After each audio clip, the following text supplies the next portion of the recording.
Кръстов ден е деня на Светият кръст Господен, на който именно беше разпнат нашия Господ за всички хора, за всички християни, които после приемат Неговото име.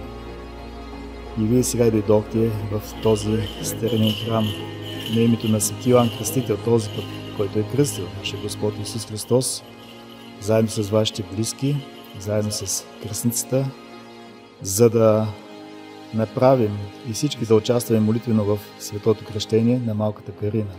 Кръщение, с което тя ще влезе именно в църквата на нашия Господ Исус Христос.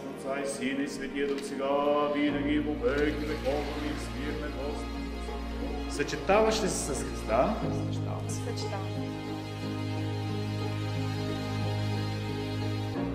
Съчетава ли се с Христа?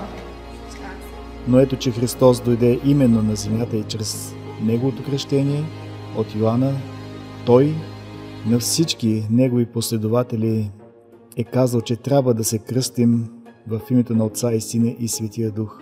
Кръщава се Госпожа Мина Карина, името на Отца, Амин, и Сина, Амин, и Света Духа.